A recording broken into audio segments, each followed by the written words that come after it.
Uruguay, ese país del Cono Sur que conocemos como uno de los más prósperos de América Latina, tuvo un origen singular. A diferencia de otros países de la región, no fue producto de una batalla de independencia, aunque sí fue el resultado del fin de una guerra. En este video te vamos a contar cómo surgió ese pequeño país en medio de dos gigantes de América Latina, Argentina y Brasil.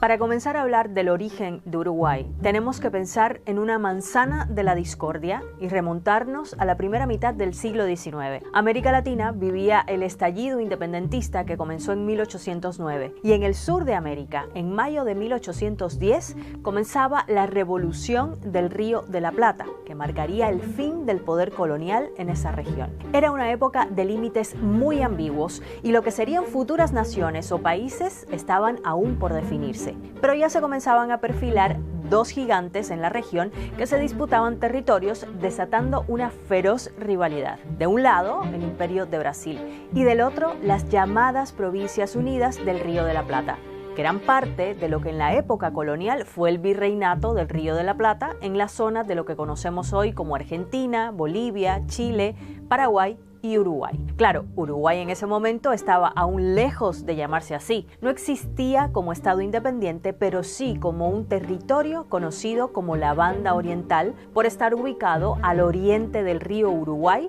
y al norte del Río de la Plata, y que contaba con los estratégicos puertos de Montevideo y de Colonia, que eran clave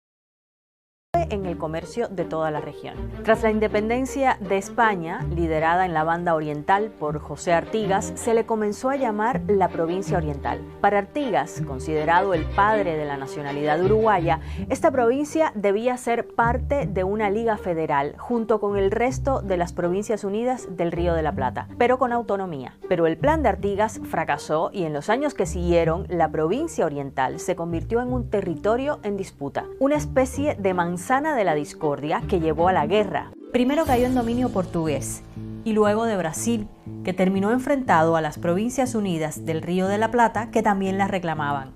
El 25 de agosto de 1825 se había firmado la Declaratoria de Independencia de Brasil y la unión a las Provincias Unidas del Río de la Plata impulsada por orientales. Y en este punto intervino un actor clave, Inglaterra. Bueno, se preguntarán qué hacía Inglaterra en este conflicto del otro lado del Atlántico. Para eso hay que situarse en la época. España había perdido sus colonias y lógicamente poder en la región, mientras la corona inglesa ganaba terreno como beneficiaria del comercio que se generaba en el sur de América. Pero esta guerra por la provincia oriental le generaba muchos problemas a Gran Bretaña en plena revolución industrial. No solo no podía comprar materias primas, sino que no podía vender sus productos en el Río de la Plata ni en las zonas vecinas a las que accedía por la cuenca platense. Así que cuando las Provincias Unidas y el Imperio de Brasil le pidieron una mediación en el conflicto, Inglaterra activó una de sus armas fundamentales para el dominio y la influencia en la época, la diplomacia. Y aquí les tengo que presentar a un personaje fundamental,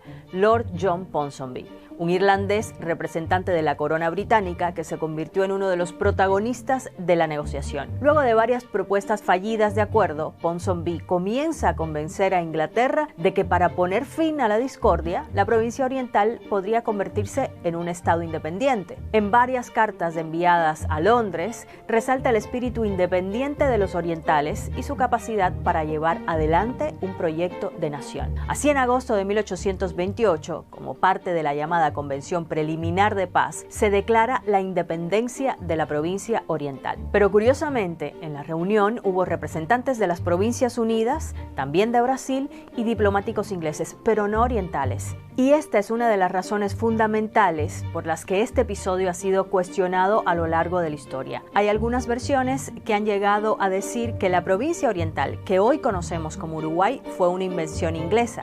Y lo cierto es que la corona británica se benefició del acceso a la cuenca platense tras la creación de Uruguay, mientras otras versiones insisten en que sí había una especie de semilla independentista en Uruguay que estaba aflorando en esta época. En realidad, la tesis más aceptada y compartida por varios historiadores se encuentra en un punto medio, en la que no habría podido darse el surgimiento de una nueva nación sin esa negociación de por medio, pero tampoco sin una aceptación de independencia por parte de los orientales. Como sea, lo cierto es que nacía un estado al que por su localización y sobre todo por haber surgido de un enfrentamiento entre vecinos, muchos comenzaron a llamarle el estado tapón entre dos gigantes. Claro, ese sobrenombre no le gusta a todos y también genera desafectos. Para algunos es simplista porque resume el surgimiento de Uruguay a ese enfrentamiento entre las provincias unidas del Río de la Plata y Brasil. Otros utilizan metáforas similares, como la de algodón entre cristales. Pero la idea que hay detrás es un poco la misma. Un estado creado para acolchonar o amortiguar la rivalidad entre esos dos gigantes y poner fin a su discordia territorial. Esta fue la primera condición política, geográfica y social que marcó al país, que se terminó fundando con apenas 70.000 habitantes. Pero para algunos historiadores, ese papel mediador de Uruguay entre estos vecinos gigantes y bastante inestables, y que estuvo al origen de su existencia, se ha convertido casi en una profesión para el país, que ha vivido entre esa pugna de hegemonías sin asociarse con ninguna de ellas. Pero hasta ahora hemos hablado de la banda, de la provincia o del estado oriental. Se preguntarán cómo llegamos entonces al nombre de Uruguay. El día en que se juró la primera constitución, el 18 de julio de 1830, se le llamó por primera vez Estado Oriental de Uruguay, por el río Uruguay que define su territorio. La teoría más aceptada dice que Uruguay viene del idioma guaraní y se puede traducir como el río de los pájaros pintados. Así, la historia del surgimiento de Uruguay nos muestra un proceso largo de conformación y con muchas versiones e interpretaciones de cómo fue ese momento, y que, como nos dijo un historiador, la creación de ese estado independiente al oriente del río Uruguay terminó siendo el éxito de algunos fracasos. Bueno, esperamos que este video les haya parecido interesante, que hayan aprendido, y también les queremos hacer una invitación para que vayan en este mismo canal a la playlist de historia, que tenemos otros videos si esto es algo que les interesa. Gracias por haber llegado hasta aquí, nos vemos la próxima. Chao.